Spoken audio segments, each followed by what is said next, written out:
하는 소재였어. 그게 이제 박정희 때 생긴 빈부격차. 예. 소나기도 그런 배경이죠. 근데 소나기는 이승만 때였던 것 같아, 생긴 게. 아니야, 전두환 때인가 보다, 63년? 할 때 그렇게 시골과 도시를 구분해가지고요. 그러면서 빈부격차가 생기고, 막 화려하게 잘 사는 집들이 생기면서, 그걸 빨리 나도 성공해서 저렇게 화려하게 잘 살아야지. 그렇게 된 거야. 그게 잘못이라고. 나도 빨리 돈을 벌어서 저렇게 화려하게 잘 살아야지. 그게 우리나라의 졸부 정신을 만든 거야. 졸부 근성. 그래서 우리나라의 부자들이 돈을 벌면 지 혼자 잘 먹고 잘 살라 그래. 지 혼자 잘 먹고 사치 낭비하는 거를 짱이라고 생각하는 거야. 그게 아주 나쁜 물질관이야. 굉장히 잘못된 물질관. 그 뭐라 그러나 경북에 가면 경북에 이제 양반들이 많았잖아 옛날에. 경북에 안동에 가면 양반들이 많은데 양반집의 제사가 굉장히 크잖아요. 어마어마한 제사잖아. 그런데 제사상이 상다리가 휘어지게 많냐? 그렇지가 않아. 제사상이 되게 조촐해요. 그 단위에 올리는 상도 굉장히 조촐하고 그 다음에 음식을 그 뭐라 그러나 개다리상이라고 그러나? 작은 상 있잖아요. 작은 상에 밥 하나 국 하나 반찬 3가지. 제사에 온 많은 그 가문의 사람들한테 딱 그만큼씩만 주는 거야. 그래갖고 내가 그걸 물어봤잖아. 왜 그러냐고.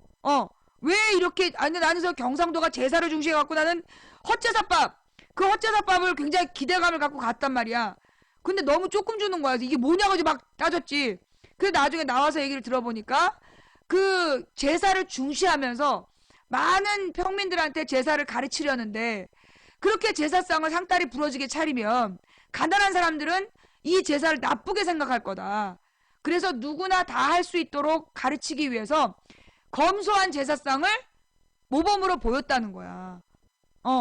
검소함을 모범으로 생각했던 그게 우리 동양의 사상이었는데 이 서양의 서구 자본주의가 들어와가지고 이 빈부격차를 만들어내고 그리고 너무나 소비 뭐라나 향락 그리고 낭비 이런 것들이 심해지면서 우리가 물질관이 잘못돼서 빨리 부자가 돼서 화려하게 살아야지.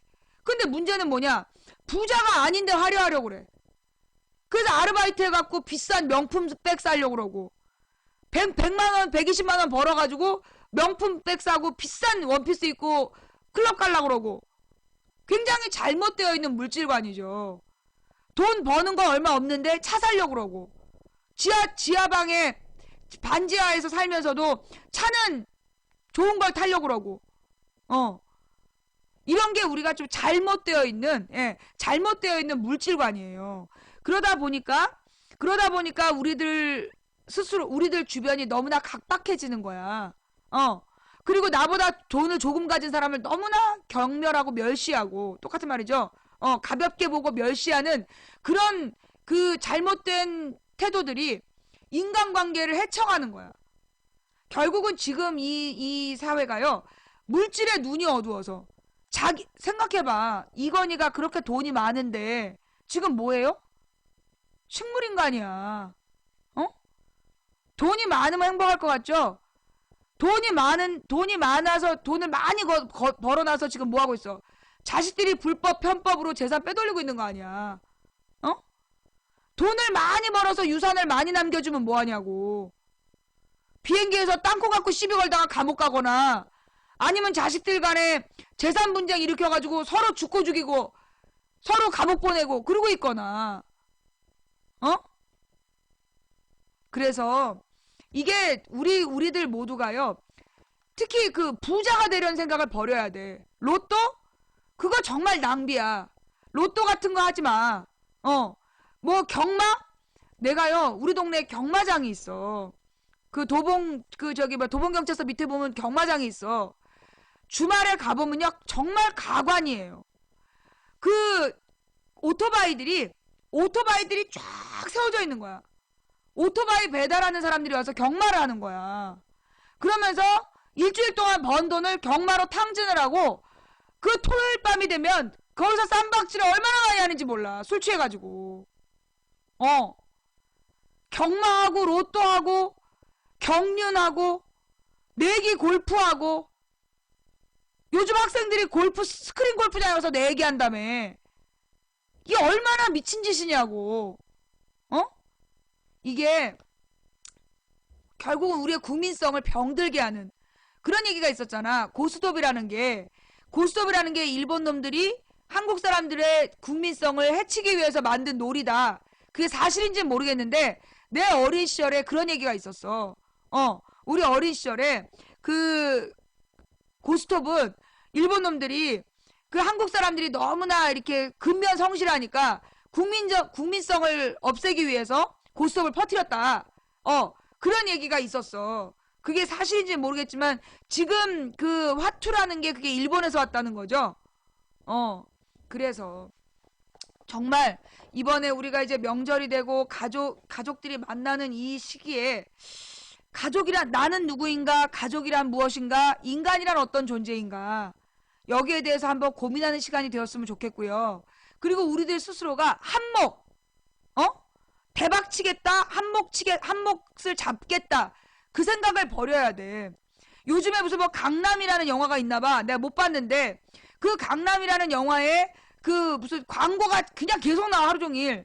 근데 거기 보면 그 한몫 잡아야 되지 않겠냐, 그런 얘기가 나오더라고.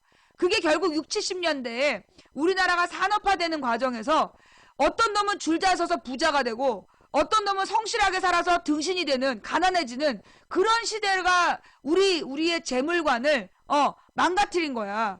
그래서 한몫을 잡으려는 사람들, 그 한몫 못 잡아요. 옛날에는 그게 가능했는지 몰라도 지금은 이미 이 시스템상 부자들이 다 쪽쪽 빨아먹는 완벽한 구조가 완성됐기 때문에 지금은 신분 상승도 안 되고 한몫을 잡을 수가 없는 거야. 나쁜 짓을 하지 않으면 한몫을 잡을 수가 없어. 그러면 우리가 어떻게 살아야 되냐? 예, 우리가 어떻게 살아야 되느냐? 검소한 게 미덕이다. 검소한 게 미덕이고 부자가 되려고 하지 말고 같이 살려고 생각해야 된다. 그런 의식이 전파돼야 협동조합이라는 게 가능해요. 지금은 이 협동조합 운동을 잘 몰라, 사람들이. 이 협동조합이라는 게 뭔지 잘 몰라가지고 막 투자해서 한몫을 잡는 건 줄 아는 사람들도 있어. 내가 돈을 투자하면 그 돈이 막 불어나는 게 협동조합인 줄 알아. 그거 협동조합 아니에요. 협동조합은 다 같이 자기가 가진 것들을 내놓고 그래서 골고루 돌려 쓰고 나눠 써서 모두가 다 같이 먹고 사는 거, 그게 협동조합이야. 근데 지금은 이게 협동조합을 해서 한 몫을 잡아야지, 협동조합을 해서 돈을 많이 벌어야지, 그건 불가능하다고요. 협동조합을 해갖고 연봉을 막 몇천만 원씩 받아야지, 그거는 나쁜 거지. 협동조합은 기본적으로 조합원들이 다 골고루 혜택 보는 거, 그게 협동조합이야. 근데 이 협동조합에 대한 생각이 잘못돼가지고요. 이 우리나라의 지금 이 협동조합에 대한 잘못된 인식이 많은 문제를 낳고 있어요. 그래서 우리가 욕심을 버리고 다 같이 검소하게, 안전하게, 평화롭게 살아가는 거, 그걸 이상향으로 가져야 공동체가 완성되는 거야.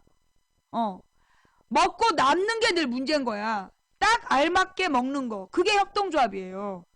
있는 걸 알맞게 나눠 먹는 거, 아이들부터 어른들까지 배고프지 않고 누구나 인간답게 존중받으면서 검소하지만 부족함 없이 같이 살아가는 거, 그게 협동조합 공동체 정신이야.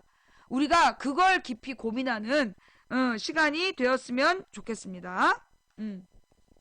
자, 그러면서 우리가 이번에 명절에 내려가면서 가져가야 될 중요한 정보가 있다. 뭐다? 새마을운동은 미국의 안보 전략을 따른 것이다. 무슨 얘기냐? 고려대 허은 교수가 논문에서 밝혔어요. 이게 이 새마을운동이라는 게 동아시아 농촌 장악이 중대 문제로 떠올라서 그래서 이 대공새마을이라는 전략촌을 전국에 건설하고 결국 최종 결과는 지역민을 상호 감시하기 위해서 새마을운동이 벌어졌다는 거야. 1970년대 한국의 새마을운동은 미국이 안보적인 이해 속에서 진행한 동남아시아 농촌 개발 전략과 초국적인 영향을 주고받으며 진행되었다는 내용의 논문이 발표됐다. 13일 서울대 아시아연구소 영어홀에서 열린 한국냉전학회 창립 국제학술대회 한국의 냉전연구에서 허은 고려대 사회학과 교수는 냉전과 지역사회라는 논문을 통해 이렇게 밝혔다. 이 연구는 새마을운동을 냉전사 속에서 위치시켜 관련 연구에 새 장을 열었다는 평가를 받았다.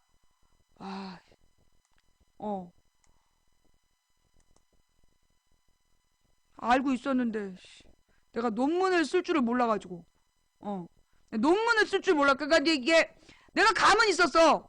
어렸을 때 내가 그 시골에 아까 그 뭐야 시골에 가보면 이장들이 이렇게 전화기 가지고 있고 말이야. 그 저기 문고리 잠궈갖고 다이얼 못 돌리게 하고 받기만 하는 전화기 마을에 한 대씩 있고, 그리고 막 5명 이상 모이면 그 이장이 상황 파악하고 그랬던 걸 내가 듣고 자랐단 말이에요. 뭔가 있다는 거 알았는데 와, 이 논문으로 확인이 되니까 참 대단하네요. 예, 어쨌거나 이게 망치 부인이 한 얘기가 아니라 고려대학교 교수가 한 얘기야. 이명박 나온 고려대학교 교수 알아? 내가 아까 이 얘기하니까 경희대 따위 나온 년이 왜 스카이를 깔보냐고. 내가 언제 깔봤어 임마.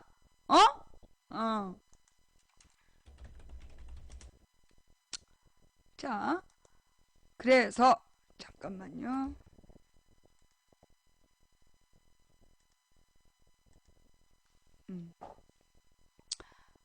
봅시다.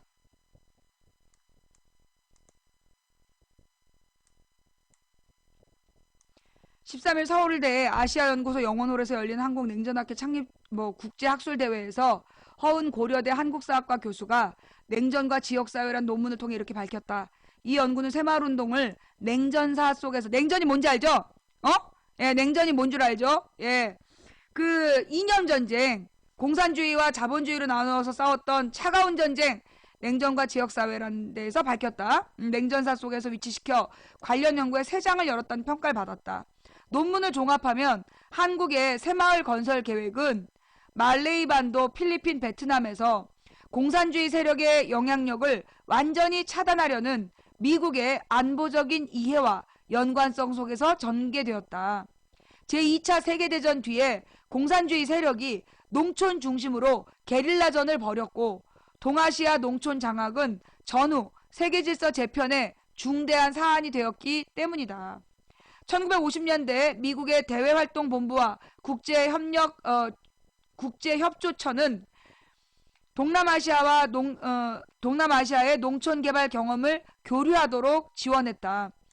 1958년 미국의 국제협조처의 지원 아래 필리핀과 한국이 지역개발 참조를 위해 상호 방문하고, 1962년 한국 군사 시찰단이 남베트남의 전략촌 건설을 시찰한 것도 이런 맥락이다. 그러나 지역 행정체계를 이미 갖추고 있던 한국은 새로운 곳으로 주민을 재정착시킨 동남아시아 국가들과는 달리 불악 자체를 대공 새마을로 전환했다. 1960년대 말부터 전국 안보 취약지구에 전략촌을 건설하고 반공사상이 투철한 제대 장병들에게 국유지를 배분하고 방어 임무까지 맡기는 방식이었다. 논문의 괴산군 대국 전략촌 설치 운영 실적을 보면 1969년에 9개 부락에 머물렀던 전략촌이 1971년 2년 만에 58개 마을로 늘었다. 한국식 전략촌인 대공 새마을 건설은 1970년대 전국적으로 전개돼 물적 지원, 반공 계몽 교육, 감시 체계의 기반을 구축했다. 새마을 지도자 이동장은 개발의 핵이자 안보의 핵이었다. 이 뒤에 내용이 되게 길어요. 중요한 내용 여기까지. 새마을운동이 이런 목적이었다고. 새마을운동으로 먹고 살게 됐다. 이 말이 맞는 말이야, 틀리는 말이야? 거짓말이라고. 생 거짓말. 내가 그랬잖아요. 새마을운동으로 이장들이 그 당시에는 어땠냐면요, 5사람 이상 모이잖아. 그러면 이장이 와서 확인을 했어. 뭐 하는 거냐고. 왜? 이 농민들이 모여서 그 밀란을 도모할까봐. 밀란을 도모할까봐. 그리고 이 마을에 이상한 사람이 들어왔나, 그걸 이장이 감시하는 거야. 그래서 딱 완장 채우고, 그러니까 이장들한테 완장 채우고 모자 주고 옷을 입혀서, 그리고 전화 놔주고, 그리고 1년에 한 번씩 데려다가 관광을 시켜줬어. 관광을, 교육이란 이름으로 관광을 시켜서 충성을 맹세받고, 그리고 마을 사람들을 감시하게 한 거야. 마을 사람들을 그러니까 감시하게 했던 거야. 그걸 나는 몸으로 느꼈던 거고, 거기서 있었던 얘기들을 전해드리면서 이런 거구나라고 난 느꼈던 건데, 논문으로 나온 거야, 논문으로. 내가 생각했던 게 진실이었단 얘기지. 예. 그랬던 거야, 그랬던 거. 물론 우리나라가 이 행정동이 잘 되어 있었잖아요. 이게 동남아, 뭐 필리핀이나 이런 데하고 우리는 달랐어. 옛날에 조선시대부터, 우리 고려시대, 조선시대부터 이 지역 행정 조직이 완성되어 있었고, 그걸 일제시대 때 주재소를 마을마다 둬서 감시망을 구축했단 말이야. 그걸 이승만, 박정희, 전두환이 이 더욱더 감시체제로 만들어가는 과정에서 이미 지역 재편은 다 되어 있었고, 행정구역은 다 되어 있었고, 행정구역별로 감시체제는 되어 있었지만, 면 밑에 리 단위로 그 마을을 감시하려는 체제로 이장들을 데려다가 새마을 지도자라는 이름으로 교육을 시켰다라는 거죠. 북한은 5호 담당제, 남한은 새마을운동, 이렇게 해서 결국 국민들을 감시하는 체제였던 거야. 저 기사 마저 한번 읽어보시고요. 자, 그래서 이 새마을운동이란 이제까지 박근혜가 새마을운동본부 무슨 교육센터 뭔지 자꾸 시설을 지어. 새마을운동 관련해가지고요. 지금 예산이 1,500억인가? 찾아봐봐. 새마을운동 관련해가지고 무슨 기념사업회인지 뭔지를 만들고 기념관을 짓고 막 관련 시설을 만든다고 지금 1,000억 넘게 쓰고 있어. 새마을운동이 뭔데? 국민 감시체제야. 저걸 지금 박근혜가 국제적으로 새마을운동을 교육한답시고 지금 1,500억인가 배정되어 있어요. 한번 찾아봐봐. 예. 자, 그래서 새마을운동의 실체 이야기까지 했고, 다음 이야기는 뭐냐면,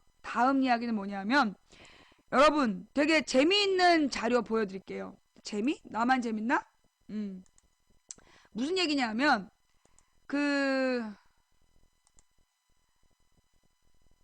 이제까지, 그러니까 이제 뭐예요? 우리 망치부인 방송의 시청률, 동시 최고 시청률을 제가 한번 보여드릴게요. 그러면 이제 어떻게 변화되는지가 이제 볼 수 있어. 지금 우리가 볼 수 있는 거는 1월 17일부터 2월 16일까지 한 달치만 볼 수 있어요. 그럼 이제 이 빨간 점이 뭐냐면 최고 동시 시청자 수야. 토요일 날 525명, 일요일 날은 288명. 이 정도가 보는 게 이제 주말 시청률이고, 이게 이제 중요한 거는 요 부분이죠. 이제 이게 1월 19일이야.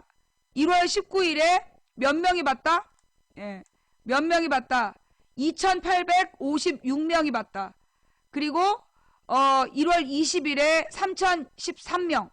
그리고 목요일 날 22일에는 3,057명, 3,060명 이 수준이었어.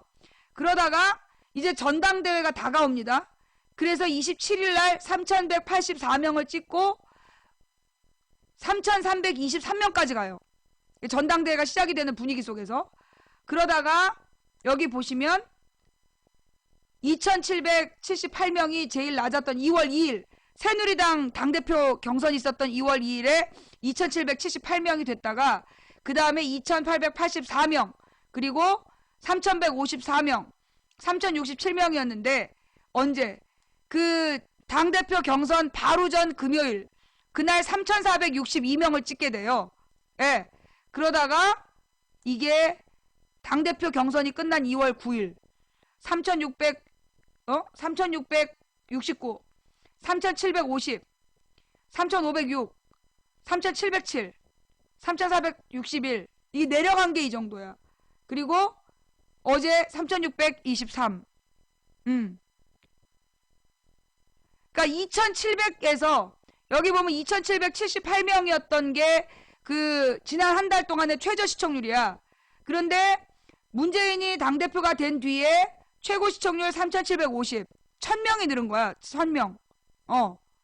예. 이게 뭘 의미하느냐? 예. 이게 뭘 의미하느냐? 우리 이제 그 시청자들이요. 시사적인 부분에 대해서 사실 이거 되게 많이 나온 거야. 그러니까 1월 초까지만 하더라도요. 1월 초까지만 하더라도 2,700명 선으로 계속 유지가 됐어. 2,007명, 700, 800이 기본이었고 일주일에 한 번 정도 3,000명 찍고 그랬었단 말이야. 그런데 이게 문재인이 당대표가 된 그 시점부터 팍 변한 거야. 그러니까 당 지지율하고 비례하는 것 같아. 그러니까 당 지지율이라기보다 야권의 희망, 야권이 뭔가 할 것 같은 희망이 생기니까, 예, 할 것 같은 희망이 생기니까 사람들이 다시 모인 거지. 어때요? 이거 수치를 보니까 눈이 딱 보여지죠? 그죠? 옷도 빨갛네. 그런 말 할까봐 내가 빨간 옷 입었지. 새누리당은 어쩔라고. 새누리당은 당색이 빨간색인데 거기 가서 따져. 네. 이거 봐봐요. 이게 수치로 나오니까 그냥 딱 표시가 나버리는 거야. 수치로 보여주니까 그러니까 이게 문재인이 당대표가 된 뒤에 국민들의 사회 참여 의지가 높아졌다는 얘기야. 사실 2,700명에서 3,700명이면 1,000명이 높아진 건데 이게 3분의 1 이상이 올라간 거죠. 30% 이상이 올라간 거라고 봐야죠. 그죠? 이게 2,700명에서 3,700명이 됐다는 얘기는 1,000명이 늘어난 건데 그럼 2,700명에 1,000명은 40%가는 35% 정도 되는 거잖아. 35% 정도의 시청자가 늘었다는 얘기야. 그 얘기는 뭐냐? 국민들의 관심이 그만큼 올라갔다는 얘기예요. 국민들의 관심이 그만큼 올라갔다는 얘기야. 이게 만약 일회적인 사건이다. 가령 뭐 세월호 사건 7,000명이 봤잖아. 하루에 그 최고 시청자가 7,000명이었어. 그러니까 이렇게 어떤 특정 사안은 팍 치고 그 다음에 내려가서 이제 3,000명을 유지했는 건데 지금 이거는 계속 올라가잖아요. 이거는 나라의 변고가 생겨서가 아니라 국민들의 참여 의지가 높아진 거야. 요게 2011년에 그러니까 2010년까지 내가 우리 방송에 기본 시청자가 2,000명대였어. 2010년까지가 2,000명이었는데 2011년에 그 박원순 시장 선거를 기점으로 해서 3,000명대로 올라가요. 3,000명을 한번 찍었어.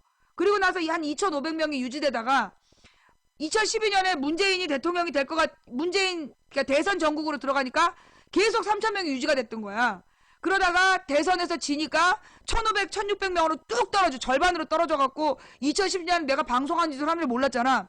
그래도 꾸준히 그냥 했지. 그리고 2014년에 세월호 문제로 7,000명을 찍고 그 다음에 3,000명 선이 유지되다가 야권이 뭔가 희망을 못 주니까 이게 지방선거 이후에 뚝 떨어진 거야. 지방선거 이후로 쭉 떨어져가지고 2,800선으로 유지가 되다가 지금 문재인이 당대표가 된 뒤에 시청률이 다시 올라가고 있다는 거예요. 그 얘기는 뭐냐면 지금 국민들이 야권에 대해서 갖는 희망 이게 지금 커졌다는 얘기야. 그러니까 문재인이 지금 당을 맡게 됐다는 사실만 갖고도 야권 지지자들 즉 그 뭐라 그러나 반새누리 지지자들의 그 사회 문제에 대한 관심, 시사 문제에 대한 관심이 올라갔다는 얘기예요. 저는 그렇게 봐요. 여러분 보시기엔 어떠세요? 제가 지금 잘못 보고 있는 건가요? 예. 아니, 네가 그걸 왜 빨어? 제가 지금 잘못 보고 있는 거예요? 아니면 정확히 보고 있는 건가요? 여러분이 보실 때 이게 지금 제가 정확히 보고 있는 건지 아니면 여러분이 볼 때는 좀 오버한다고 느끼는 건지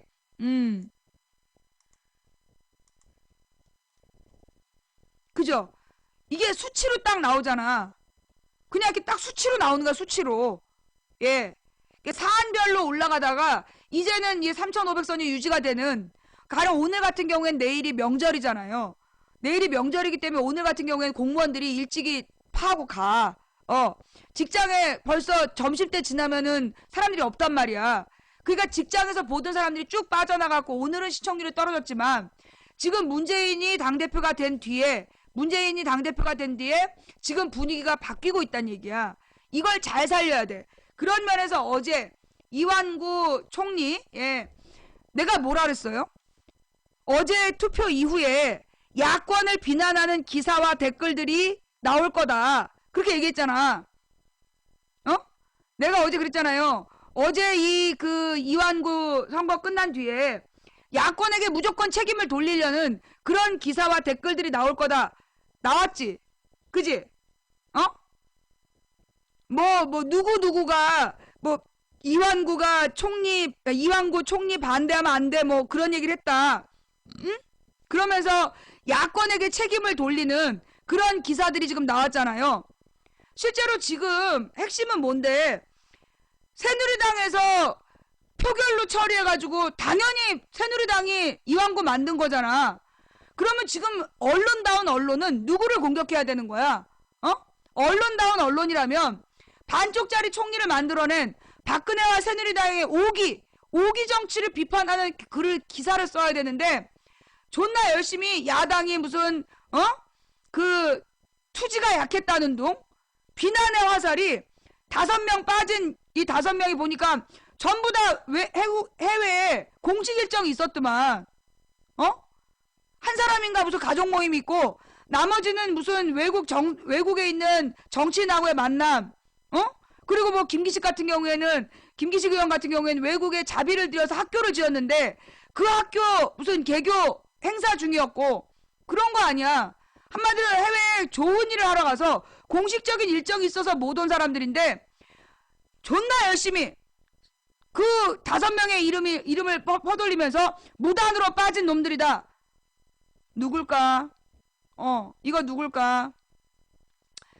손석희 뉴스에서 비판한 게 아니라 그런 비판이 있다라고 얘기를 한 거잖아. 내가 그 장면을 들었어요. 야권이 더 전투력이 떨어진 거 아니냐라는 해석도 있더군요. 그게 손석희 해석이 아니야. 그렇게 몰고 가는 놈들이 벌써 저녁 때부터 그런 뉴스를 쭉 다룬 거 아니야. 야권이 투쟁 의지가 없었다는 둥. 아니 그 5명 오면 결과가 달라져? 솔직히 니네들 주장하는 대로 5명이 와서 다 투표했으면 이완구 떨어져? 127대 148이야. 5명이 다 와서 투표해도 이완구 총리 못 막어. 그러면 지금 모든 언론이 다 같이 욕해야 되는 건 누구야? 새누리당 아니야. 압도적으로 숫자가 부족한 야권인데 이걸 갖다 왜 야당이 5명이 빠졌다 그게 왜 주제냐고. 그게 왜 주제야. 어이없는 거 아니야. 어거지지.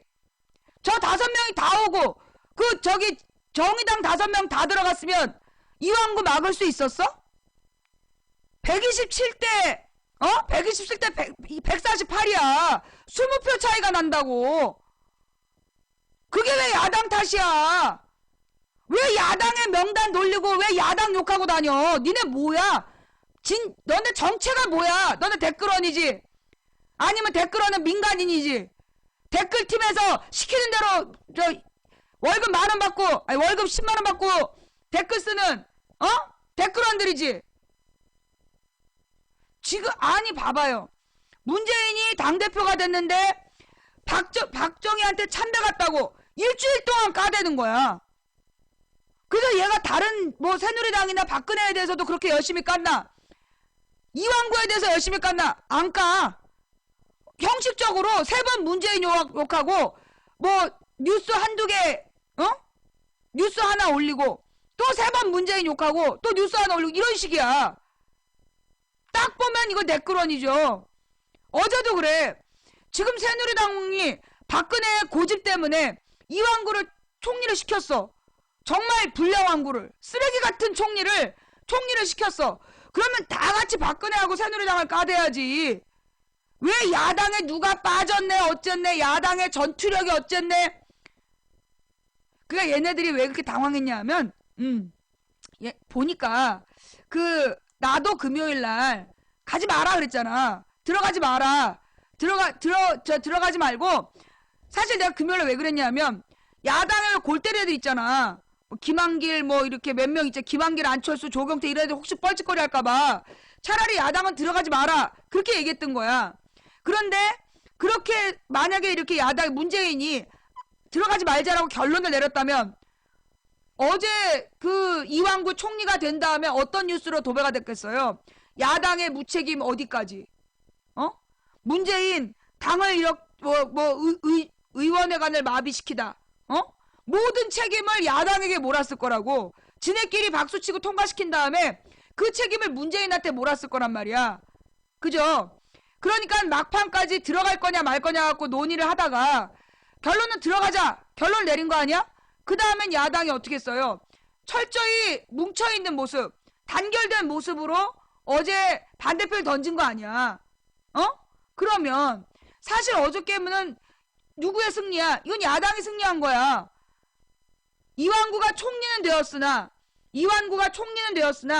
지금 야당이 단결된 모습으로 그 상황을 잘 헤쳐나간 굉장히 모범적인 상황이에요. 그런데 여전히 야당한테 저기 흠잡으려고 지랄 연병하는 것들은 뭐냐? 어? 어떻게든지 그냥 책임을 야당으로 몰고 얘네가 이렇게 전부 다 들어와갖고 다 같이 반대할 줄은 몰랐던 거야. 어? 어제 그렇게 야당에 몽땅 들어와서 다 같이 단결되면 반대할 거라고 생각 못 한 거야. 그러니까 이제 뭐 몇 명의 이탈표가 있을 거다.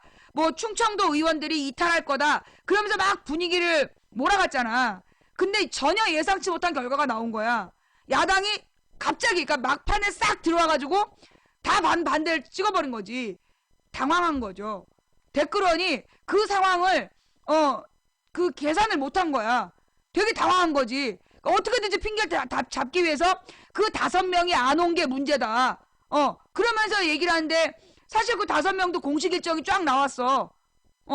그 공식 일정을 보면서 아니 외교적으로 중요하게 만남이 있고 그 다음에 이 가난한 나라에 학교를 지어주고 그런 거 하는데 그거 갖고 시비를 걸면 그게 시비 터는 놈이 등신인 거지. 일사불란하게 어제 아주 한 방을 매긴 거예요. 그러니까 의정 활동을 의사당을 마비시킨 것도 아니고 몸싸움을 한 것도 아니고 정정당당하게 단결된 모습을 보였지만 수적으로 새누리당이 압도적이기 때문에 이거는 새누리당의 책임이다. 야당은 최선을 다했고 그러나 이 새누리당이 다수이기 때문에 어쩔 수 없는 결론이다. 이걸 천명해 낸 거야. 내가 볼 때는 어제 그 새정치연합이 굉장히 단결된 모습을 보였고 그 단결된 모습이 쟤네들을 굉장히 당황시켰던 것 같아요. 굉장히 당황시킨 거고 이걸 가지고 어제 그 결과를 가지고 새누리당 새정연을 욕하는 사람들은 무슨 마인드냐? 예.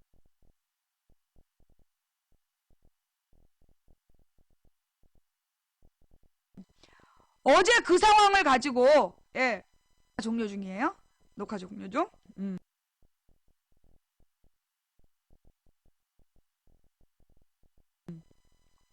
좀 아까 버퍼가 있었죠? 제가 녹화하느라고 이게 또 그냥 가면 또 방폭이 될까봐 그래서 녹화를 종료했어요. 지금 다시 녹화 중이야. 4시.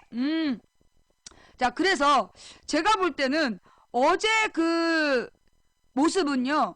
내가 어제 결과 보고 나는 야당 의원들 몇 명이 이탈할까봐 사실 걱정을 했어. 그런데 뭐 박완주? 충청권의 박완주 의원이 돌아다니면서 투표하자고 독려했다며. 계속해서 언론에서요. 충청권 의원들이 뭐 걱정하고 있다. 망설이고 있다. 뭐 이렇게 그래서 무효표를 낼 것처럼 그렇게 보도했잖아. 그런데 어제 충청도 의원들이 주도해가지고 다 들어가서 반대표 찍자고 그랬다는 거야. 되게 강력하게. 그러니까 이제까지 충청권의 새누리당 의원, 새정연 의원들이 야당 의원들이 고민하고 있다. 이게 순 개소리였던 거야. 센 개소리. 이게 언론에서 그렇게 이게 충청권 의원들이 그러니까 만약에 안 들어갔으면 만약에 이 야당이 다 들어가지 않았으면 그 욕을 온빵 누가 먹는 거야? 충청도 야당 의원들이 먹는 거였어. 새정연 충청도 의원이 무슨 10명이래.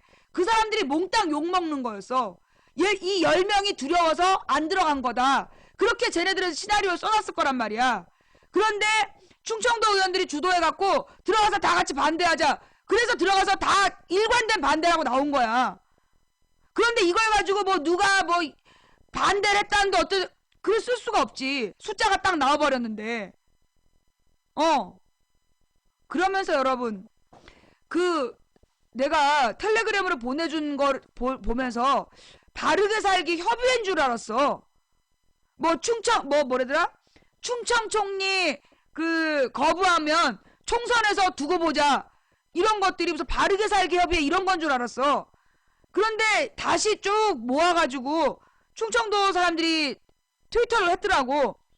전부 다 없는 단체래.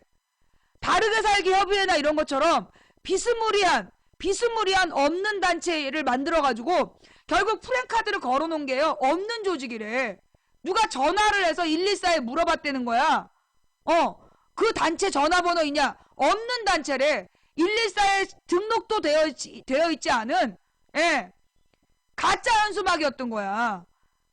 그랬더니만 그 밑에 이제 그 다른 이제 충청도민들이 프랜카드를 붙였어. 찾아봐봐. 쪽팔려서 못 살겠다. 이왕구가 총리감이냐? 그 다음에 두고 보긴 뭘 두고 보냐? 부끄럽지도 않느냐? 뭐 이런 거. 그러면서 이 충청도민들이 진짜 그렇게 프랜카드를 또 붙였더라고. 우리 어저께는 충청도 민심이 수준이 없다 막 이랬잖아. 알고 보니까 그게 충청도에 나붙은 현수막들이 급조된 단체였고 없는 단체 아예 공식 등록 단체가 아니라는 거야. 그 이제 진짜 충청도민들이 열받아가지고 프랜카드를 붙인 거야. 두고 보긴 뭘 두고 보냐? 쪽팔리지도 않냐? 막 이러면서. 그래서 우리 충청도민 여러분, 앞으로는요 조금만 더 한 템포 빨리, 한 템포 빨리 그 프랜카드들을 걸어주세요. 이것들이 충청도 사람들은 자기네들이 옛날부터 막대로 갖고 놀 수 있다고 본 거야. 옛날부터 충청도 사람들은 지네들이 그 막 여론몰이라면 지네들 말 듣는다 호갱으로 알아요. 그러니까 충청도민들이 그런 프랜카드가 걸리면 바로 이거 너네 무슨 단체냐 이런 식으로 반박문을 표시를 해줘야 돼. 그래야 충청도를 저것들이 호갱으로 몰라 안 느껴. 지금은 저것들이 딱 충청도 도민들을요 호갱으로 하는 거야. 호갱. 지들 멋대로 속이고 구라치고 그러면 막 거기 따라오는 사람들로 보이는 거야. 무엇보다 리얼미터에서 첫째 날은 충청권에서도 반대가 높았는데 둘째 날 갑자기 찬성이 높아졌다는 거, 나는 그 로데이터 확인해야 된다고 봐요. 그 리얼미터 여론조사 그거 로데이터 확인할 필요가 있어. 왜냐하면 하루 만에 그렇게 반대가 내려가고 찬성이 올라간다? 말이 안 돼. 우리 주변의 충청도민들 여러분 그렇지 않아요? 내려가면 반대에서 이왕구 반대 여론이 줄어들면 한 2% 정도? 38에서 36 정도로 줄 수는 있어. 왜냐하면 40명 중에 1명 정도가 반대로 그러니까 찬성으로 돌아섰으니까. 그런데 그렇게 정반대로 크로스됐다? 난 이거 뭔가 문제 있는 것 같아. 그 로데이터를 확인할 필요가 있다고 생각해요. 무슨 얘기냐? 이게 여론조사를요. 이게 여론조사가 일단 8%야. 그 리얼미터 여론조사 봐봐. 8%야. 응답률이 8%. 8%란 얘기는 뭐야? 제대로 적극적으로 참여 안 했다는 얘기야. 그러면 응답률이 8% 정도 되잖아요. 그럼 얘네가 어떻게 그 계산을 하느냐 하면 잘 들어봐. 리얼미터가 이번에 충청도 어떻게 계산했는지 내가 정확하게 모르지만 이제까지 여론조사를 할 때 가령 20대가 왜 몇 프로 왜 연령대별로 지지율 같은 거 나오잖아. 박근혜 지지율. 근데 20대가 생각보다 높아. 그럴 때 있잖아요. 그거 어떻게 계산한 거냐? 원래 구간별로 10명씩 물어봐야 돼. 아니면 100명씩 물어보거나. 그런데 20대는 집에서 전화 받을 확률이 제로에 가까워. 한 명이 답한 걸 그걸 곱해주는 거야. 곱하기 10 이런 식으로. 두 명이 대답한 걸 곱하기 10. 그러면 그 얘네 둘이 우연히 지지했다. 둘 중에 하나는 지지하고 하나는 반대했다. 그럼 20대 지지율 50%가 되는 거야. 무슨 얘기인지 알겠어요? 여론조사를 할 때 그걸 뭐라 그러더라? 계산하는 그렇게 계산을 해주는 거야. 이제 대답하는 게 적으면, 대답하는 사람들이 적고 샘플링이 부족하면 그걸 억지로 인위적으로 계산을 해서 같은 양으로 대답한 것처럼 조작을 해요. 근데 그걸 걔네들은 조작이라고 안 그러고 개수화라고 그러든가? 그렇게 얘기를 해. 그래서 실제로 어느 지역은 답변이 부족해. 근데 가중치. 어느 그 구간은 대답을 안 했어. 근데 대답을 안 한 걸 갖다 대답한 것처럼 막 곱하기를 해줘가지고요. 그걸 상정하는 거예요. 그러니까 여러분 우리가 봤던 것 중에 충청도도 이완구 반대한다. 그 여론조사 18%였잖아. 그죠? 충청도 사람들 중에 이완구 반대한다가 18%였어. 응답률이. 그러면 10명 중에 2명 가까이 대답했단 얘기야. 그런데 그 리얼미터 조사는 8%야. 응답률이 8%. 첫날은 반대했다가 둘째 날 찬성했다라는 그 조사는 응답률이 8%밖에 안 되는 조사야. 그러니까 차이가 큰 거예요. 그치? 8.1%. 내 말이 맞잖아. 저거는 국민들이 10명 중 1명도 제대로 대답 안 했단 얘기야. 그러면 어쩔 수 없이 가중치가 들어가서 계산을 바꿨을 수가 있다는 거예요. 아니 충청도 사람들이 등신도 아니고 그렇잖아. 충청도 사람들이 등신도 아니고 이완구를 무슨 찬성이 2배로 늘어나. 말 같지도 않은 개뻥이지. 40명 중에 1명 정도가 반대했다가 찬성으로 돌아섰어. 그러면 이건 36%에서 38%에서 36% 정도로 떨어질 수 있어. 반대가. 그러나 정반대로 크로스 꼴값을 하고 있네. 하루 만에 2배? 충청도 사람들한테 물어봐. 무엇보다 충청도 사람들이 하루 만에 의견 바꾼 사람들이 아니야. 우리 엄마가 충청도 사람이잖아. 충청도 사람들이요. 하루 만에 의견 바꾸는 사람들이 아니에요. 최대한 의견 표명 안 해. 충청도가 무서운 게 최대한 의견 표명 안 해. 알지? 충청도 사람들에 대해서 좀 알지? 충청도는 하루 만에 의견 표명 바꾸는 사람들이 아니야. 그리고 마지막까지 속 얘기 안 해. 그죠? 그렇게 충청도 사람들이 하루 만에 반대가 찬성으로 돌아가고 이건 충청도에 대한 이해가 부족했거나 아니면 사람들이 대답을 안 해서 어쩔 수 없이 가중치를 줬거나 그런 거야. 찬성하는 사람만 대답했거나 반대하는 사람들은 대답을 안 했거나 그래서 이상이 생긴 거지. 충청도 사람들이 그렇게 반대하다가 하루 만에 찬성이 2배? 뻥까지 말자 우리. 자, 충청도 민인데 망치부인이 정확히 보고 있다 손. 내가 충청도를 모르는 거야? 자기가 충청도 사람인데 망치부인이 지금 충청도 사람들에 대해서 정확히 보고 있다. 맞지?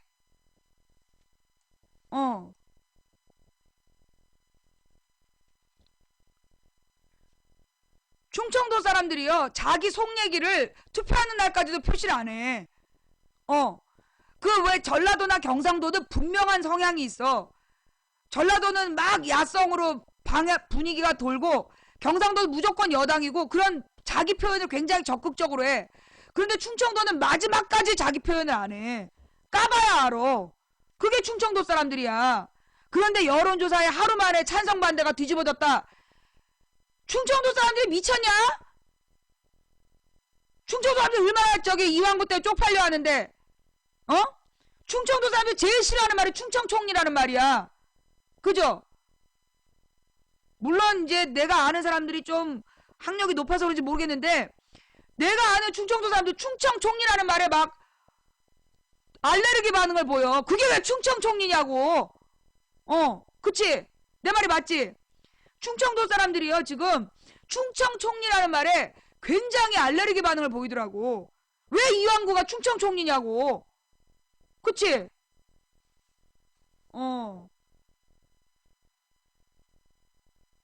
나한테 충청도 시청자들이 어찌나 하소연을 했는지. 제 주변에도 그런 사람 없어요. 망치부인님 이건 가짜예요. 막 처절하게 울고불고 진짜. 왜 그게 충청총리냐고. 네. 그러니까 어저께 우리 충청도민들이 굉장히 싸잡아서 욕을 먹었잖아요. 근데 암만 생각해도 이상한 거야. 암만 생각해도 충청도 사람들이 하루 만에 분위기가 바뀌는 사람들이 난 아니라고. 내가 이제까지 왜 아냐? 나는 1992년부터 대선 총선을 본 사람이야. 어?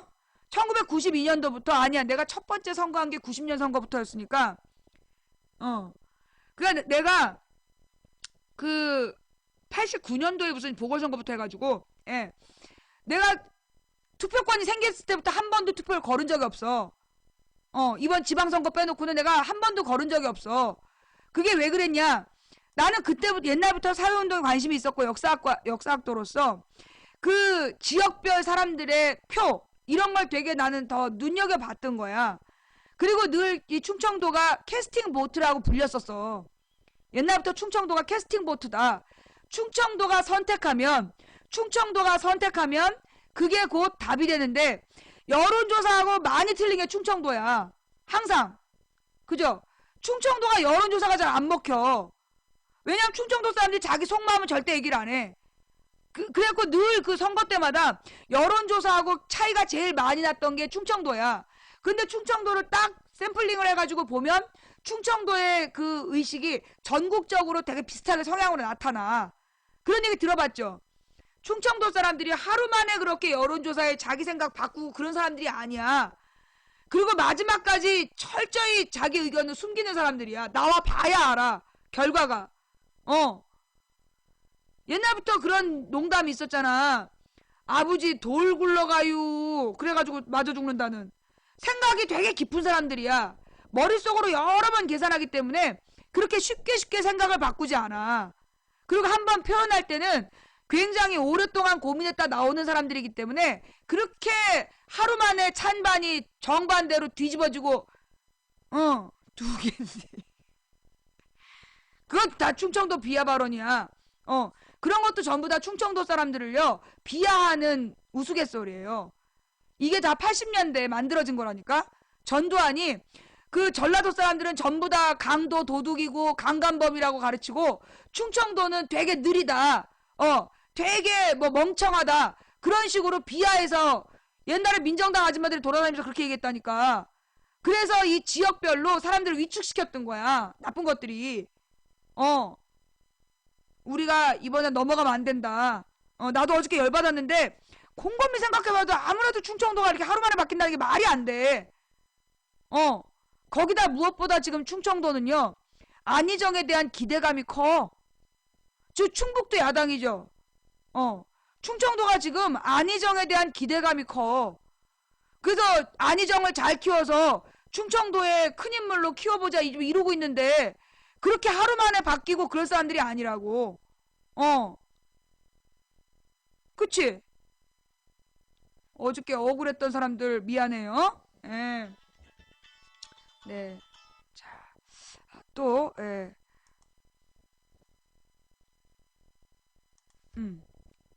자, 그래서, 지금 이제 오늘 망치 부인이, 어떡하지?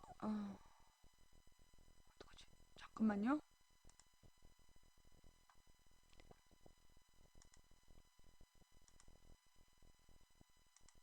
불타는 태민이. 예. 오늘 망치 부인이 당대표 당선 이후에 변화된 시청률과 어제의 이왕구 투표에 대한 평가 그리고 충청도 민심에 대한 호도. 예. 충청도 민심이 뭐 충청도 야당 의원들을 뭐 힘들게 한다는 둥 그게 순 개뻥이었다는 거야.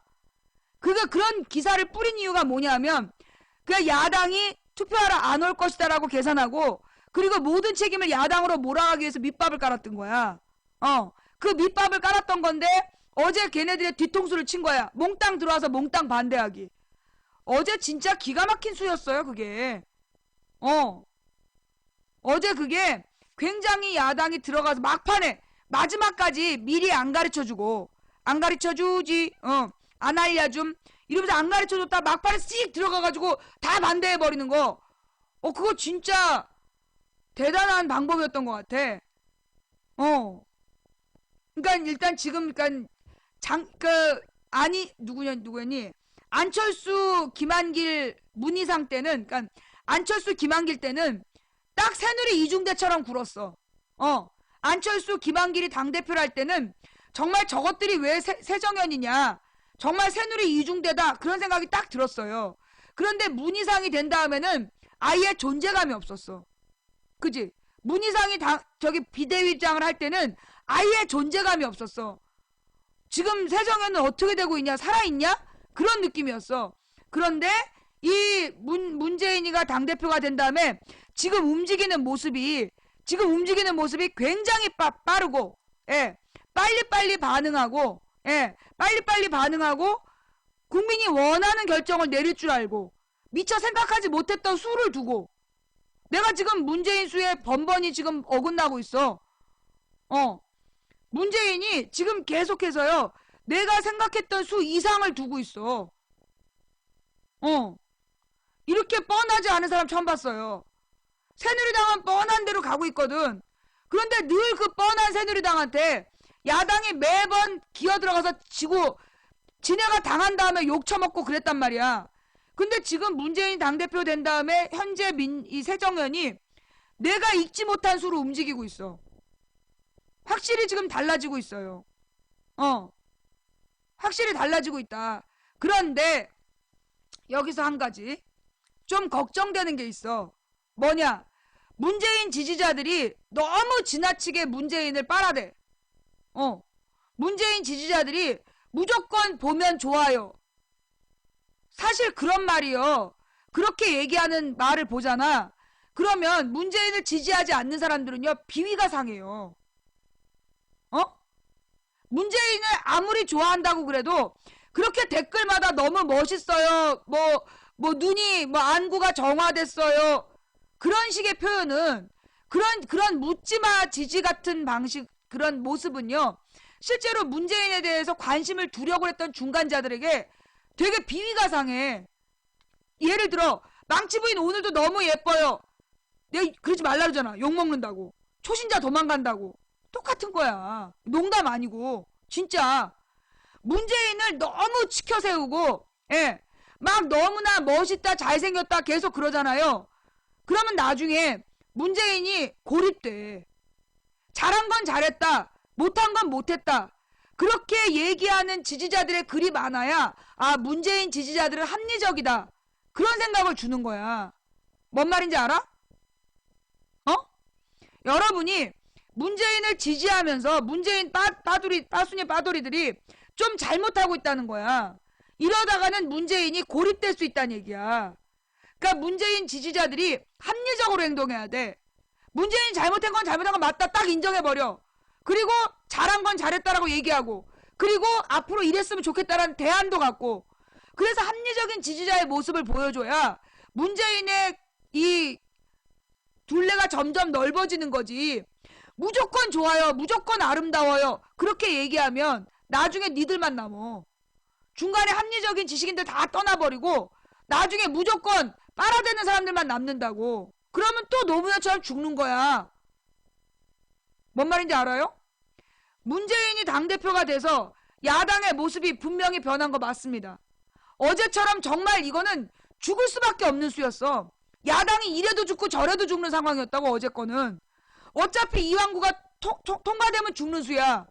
투표를 안 해도 죽는 수야. 모든 책임은 야당이 다 지고 야당이 어제 완전 야당이 폭탄 맞는 그런 날이었어. 그런데 그걸 전혀 반대로 뒤집어냈잖아. 전혀 반대로 뒤집어냈어. 그거 굉장히 고민을 많이 하고 있다는 얘기예요. 누군지 그러니까 이게 문재인 선수의 수라면 정말 대단한 수를 두고 있는 거야. 솔직히 얘기해갖고요, 나는 요 며칠 동안 문재인을 보면서 저거 노무현인데? 내가 노무현 대통령을 보면서 들었던 생각은 뭐냐 하면, 술을 잘랐어. 가령 막 장인이 빨갱이라고, 장인이 옛날에 비전향 장기수였나 그랬다고 빨치산이었나? 그걸로 막 조중동에 생판 공격을 했잖아. 그때 노무현이 뭐라 그랬어요? 그럼 아내를 버리라는 얘기입니까? 그 한마디에 대한민국의 여자들이 싹 노무현으로 줄 섰어. 그러면 아내를 버리라는 말입니까? 그 한마디가 와, 지금 생각해도 눈물 나요. 그 말은 진짜 감동이었고 그 말을 보고 그 돌아서지 않으니까는 노무현 안 찍을 수가 없어요 여자들이. 그러니까 그건 노무현의 수였던 거예요. 막 노무현 지지자들이 차라리 3번으로 가자. 민주당 버리고 2번 버리고 3번으로 가자. 막 그 이제 호남 그 뭐라 그러나 그러니까 민주당 안에서 노무현 비토하는 미친놈들 몇 놈 때문에 화가 나가지고 노무현 지지자들이 나가자고 그랬어. 그때 3번으로 나가자. 그럴 때 노무현이 이 말 개무시했어요. 얘네도 개무시하고 김근태를 시켜서 정몽준하고 1대1로 여론 단일화 시켜달라. 그 수도 그거 노무현 수야. 노무현이 그 수를 뒀기 때문에 2번이냐 3번이냐 논쟁을 뒤집어 버린 거라고. 정몽준과의 단일화로. 그게 노무현의 수였어. 그래서 내가 노무현은 정치 아티스트다. 그러면서 내가 뭐라냐?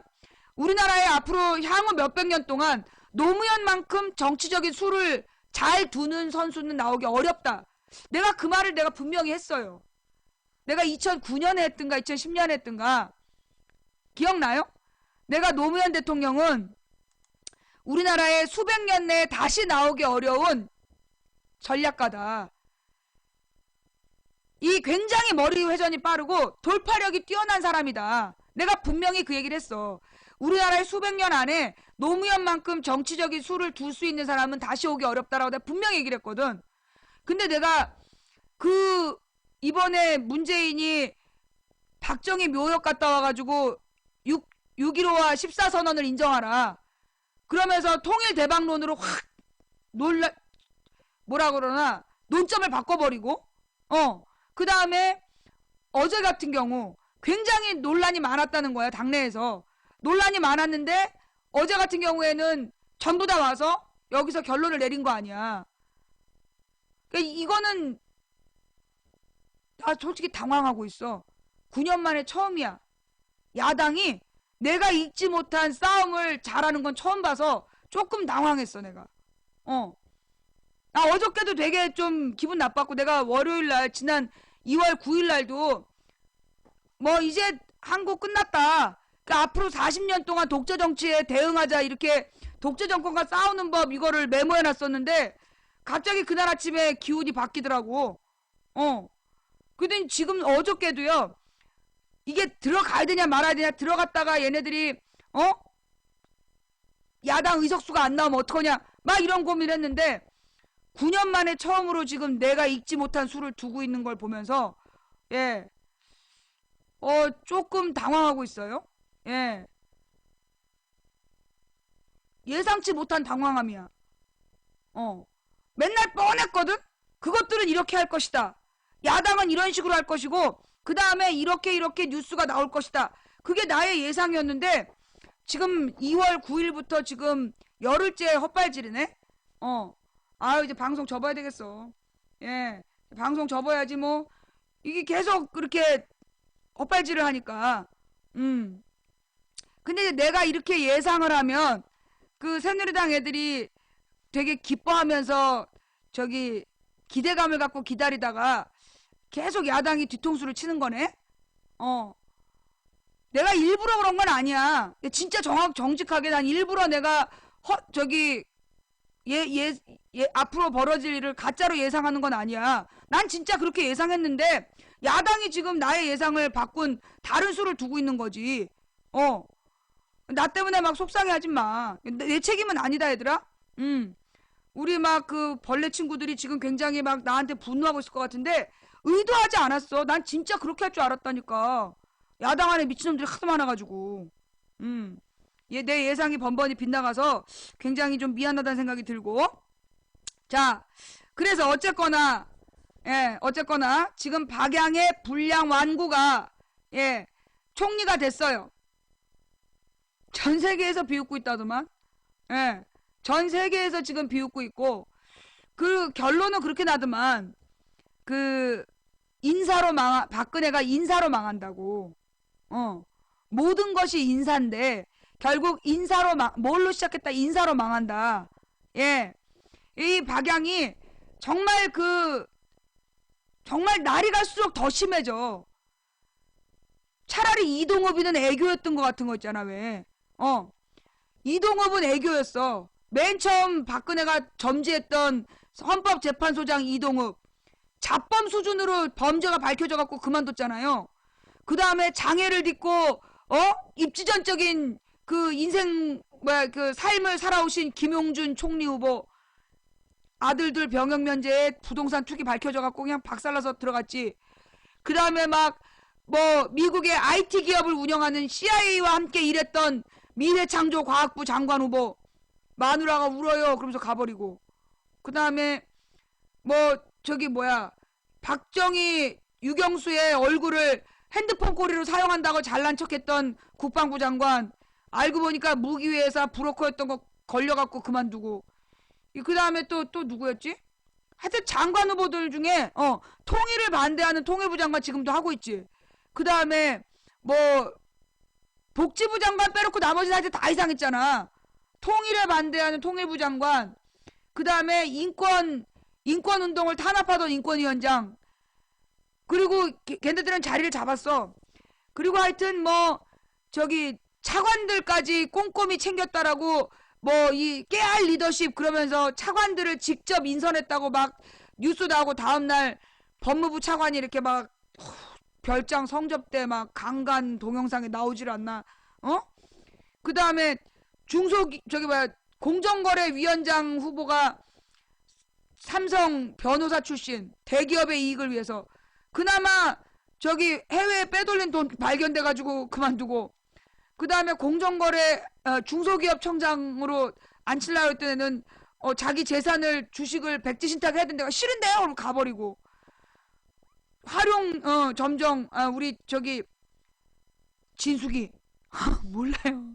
뭐라고 대답해야 되지? 그래갖고 새누리당에서도 웃지 좀 말라고! 그랬던 우리 진숙이. 전부 다 반대했는데 모래 속에서 찾은 진주라고 막 강요했는데 결국 1년 만에 그냥 모래였다. 그 다음에 무엇보다 우리 박근혜 인사의 그 최고는 누구였어요? 온 언론인과 정치계에서 반대했던 창중이. 와, 미국까지 가서 빤스를 그냥 아무데나 벗는 바람에 그냥 한미관계 발칵 뒤집어지고 그냥 지금까지 개망신. 내가 이번에 워싱턴 가갖고 W 호텔에 그 흑형 문 열어주는 흑형 오빠한테 물어봤잖아. 우리 같이 간 저기가 통역하는 우리 크리스티님이 물어봤어. 혹시 코리안 스캔들 아니야? 그러니까 안다고. 개망신 진짜. 아유. 그 다음에 이제 우리 안대희 문창극 지금 안대희하고 문창극은 손발 잡고 울고 있을 거라고. 이왕구 앞에서 그 청문회에서 할 말이 전부 다 거짓말인 게 들통이 났잖아요. 평생 등산은 못했다는데 바위산 꼭대기에서 찍은 사진 나오고, 그 병역 비리에 대해서도 처음에 엑스레이 40년 동안 보관해온 검정 가방 속에 엑스레이 알고 보니까 그거 3번째로 찍은 거고, 앞에 2번은 군대 가라 그랬는데 이 핑계 저 핑계 대고 마지막에 그리고 그런 짓 한 거. 부동산 투기는 한 적이 없다는데 알고 보니까 미성년 보좌관 자녀들이랑 살았다고 막 뻥친 거. 다 거짓말한 거 다 들통 나가지고 망신 개망신. 근데 딱 박양에게 딱 어울려. 솔직히 있잖아요. 나는 그런 생각이 드는 거야. 만약에 박근혜가 정말 정신을 차려서 문재인 같은 사람을 총리로 딱 앉힌다고 생각해봐. 얼마나 어색하겠어. 얼마나 당황스러워. 나 같은 사람은 앞으로 뭐라 그래. 문재인 같은 사람 나타나가지고 그 장관들한테 제할 일을 시키고 국민을 위해서 노력하는 공무원들이 돼버려. 그럼 망치부는 이제 일이 없어지는 거지. 그지? 근데 딱 박근혜에게 딱 맞는 그냥 왕고 아니야. 박양의 불량 왕고. 이거 진짜 너무 끝내주는 멘트 아니냐? 박양의 불량 왕고? 정말 이 커플에게 딱 맞는 이름이야. 내가 볼 때는 더 이상 이런 조화는 없다. 이런 조합. 야, 진짜 이 김기춘이 언제나 그 욕바지를 해주고 있었잖아. 박근혜와 김기춘이라는 그 커플이 주던 그 구리구리한 느낌. 야, 이제 이 김기춘이 곧 물러갈 텐데 그 자리에 떡하니 이제 니글니글 불량왕구가 딱 그 자리에 자리를 잡고 얼마나 또 이렇게 사고를 치겠어. 딱 맞잖아. 너무 어울리는 커플이야. 앞으로도 망치부인 방송은 계속 대박이 날 거라는 거지. 예. 정말, 여러분 이제 내일부터 명절이에요. 내일부터 명절 연휴에 들어가는데, 먼 길, 아유, 명절 전야에도 일하느라고 고생이 많다야. 그래. 이렇게 보너스는 받았냐? 예. 우리 국민들은 보너스 하나도 못 받고 지금 월급도 밀려 있는데, 너네들은 그래도 막, 지난번에 대선 때 보니까, 막 9천만 원씩 받았다며. 이 국정원 직원이랑 같이 일한 민간인 댓글원들이 9천만 원씩 받았더라고. 예. 그러면서 세금 없다고? 예. 그러고 있는 거 아니겠어요? 네.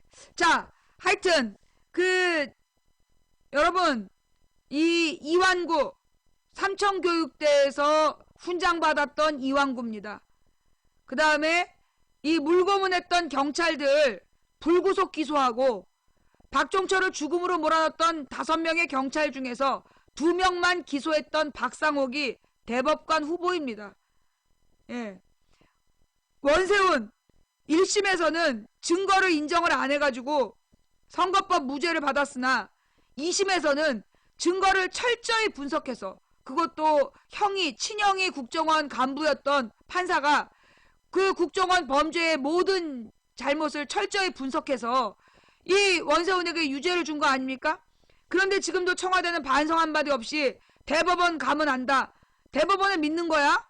그런데 대법원에서 원세훈 무죄를 주면 내가 볼 때 국민들이 가만히 있지 않을 거야. 그렇지 않아요? 온 국민이 다 아는데 대법원에서 원세훈을 무죄를 준다면 내가 볼 때는 이거는 그냥 쉽게 넘어갈 문제는 아니라고 봐. 솔직히 얘기해서요. 박근혜는 본인이 선거법을 위반했어. 허위사실로 후보를 비방하면 징역 8개월형에 처해지는 범죄이고 징역 8개월형의 범죄는요. 당선 무효형에 처해지는 거예요. 박양 자체가 박근혜 스스로가 선거사범이야. 공소시효가 지났다고 해서 범죄자가 아닌 게 아니야. 공소시효는 지났어도 범죄를 저지른 건 분명한 거예요. 그래서 박근혜는 자격이 없어. 그런데 누구야? 원세훈의 부정선거운동도 발각이 됐어. 자, 그렇다면요. 우리가 박근혜에 대해서 보통 우리가 민주주의 국가에서 대통령의 임기를 인정해주는 이유가 뭔지 아세요? 민주주의 국가에서 대통령의 임기를 인정해주는 이유는 합법적인 방법으로 합법적 절차에 따라 대통령이 됐기 때문에 인정해주는 거예요.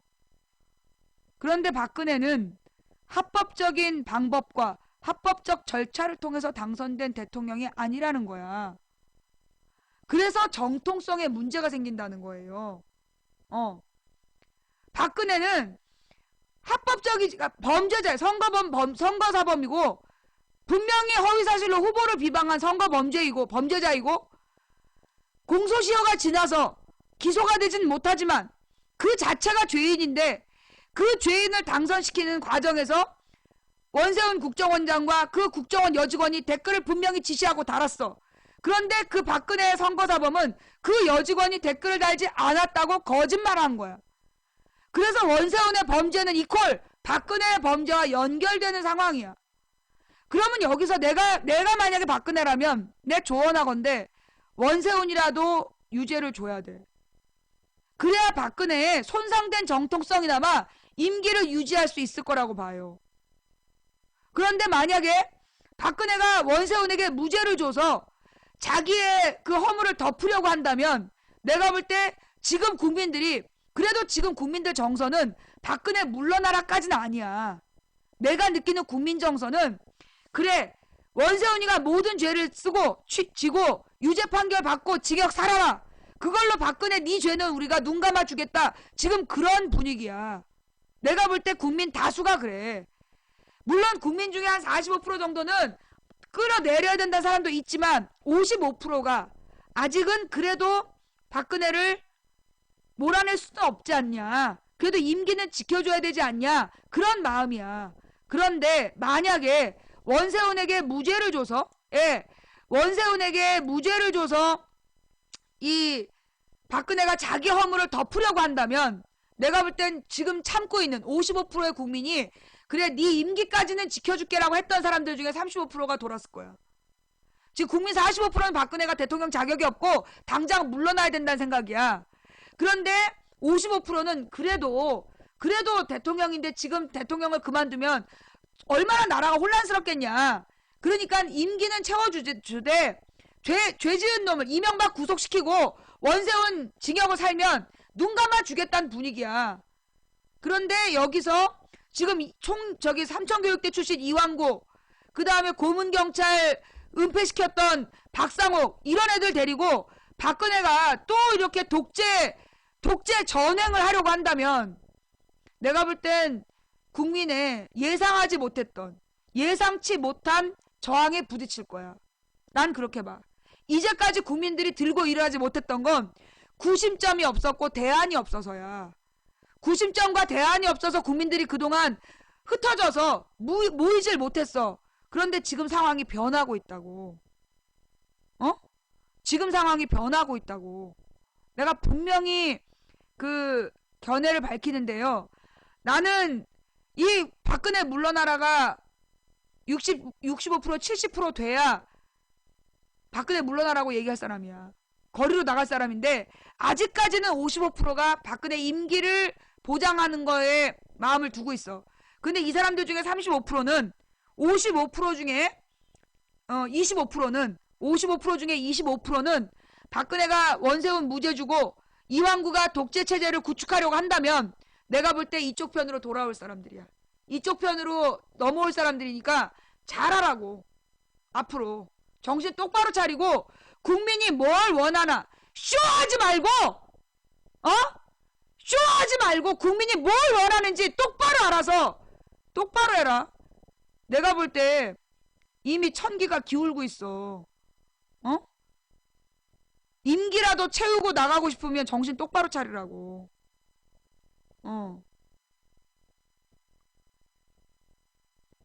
아무 댓글 안 달고 그냥 있는데 강제 퇴장이라고 나오면 그거 로그인 오류예요.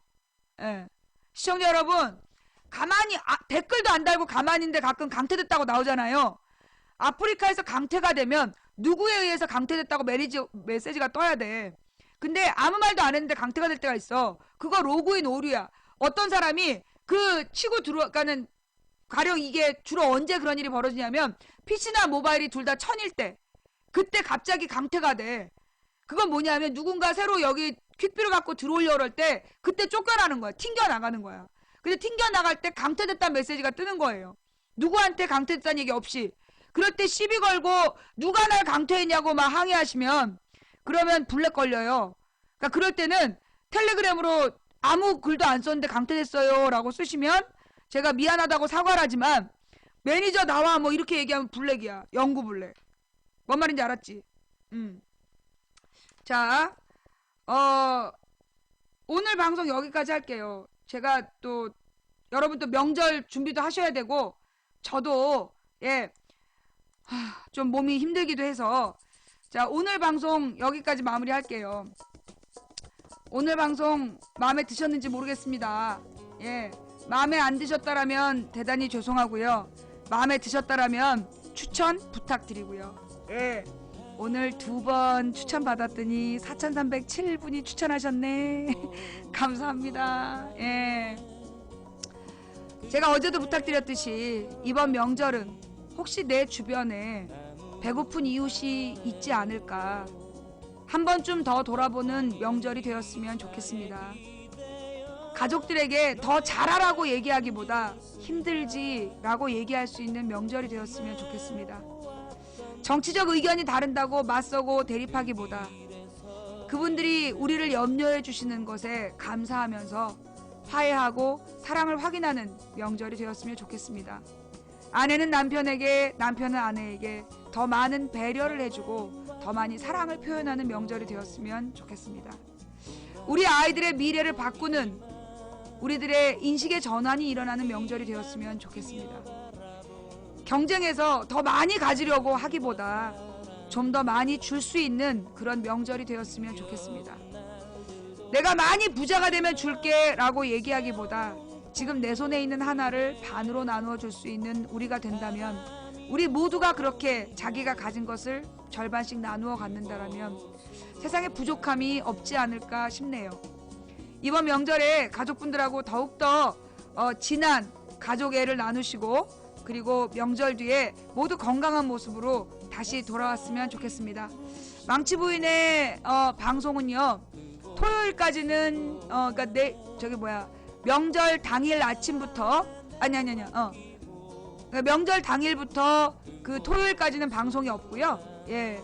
그다음에 일요일 날 돌아와서, 주일 날 돌아와서 재방송 시작할게요. 그리고 생방송은 다음 주 월요일 23일 월요일 낮 2시에 망치 부인의 방송 시작하겠습니다. 우리가 꿈꾸는 세상은 그렇게 어려운 세상은 아니라고 생각했습니다. 모두가 행복한, 상식이 통하는 합리적인 민주사회. 제 중학교 2학년 때 소망이었는데요. 소원이었는데 저는 그게 그렇게 어려운 줄인지 몰랐어요. 중학교 2학년 때 선생님이 소원을 적어봐라 라고 하셔서 모두가 행복한, 상식이 통하는 합리적인 민주사회에 행복한 서민이고 싶다. 지금 생각하니까 내가 완전히 혁명적인 소원을 빌었던 거야. 가능하지 못한 소원. 그러나 저는 그 소원을 위해서 지난 30년을 노력해 왔습니다. 예, 40년 가까이 제가 노력해 왔는데요. 저의 노력은 아직 끝나지 않았습니다. 우리가 가려는 길은, 제가 가고 여러분이 가려고 하는 길, 상식이 통하는 합리적인 민주사회는 사실 갈만한 길, 쉬운 길은 아닙니다. 그러나 우리가 가는 길은 갈만한 길이라서 가는 것이 아니라 가야 할 길이라서 간다. 예.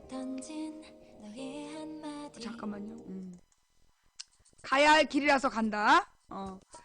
원래 세상에는 길이 없었다. 그런데 한 사람이 가고 100사람이 가고 많은 사람들이 가서 길이 되었다.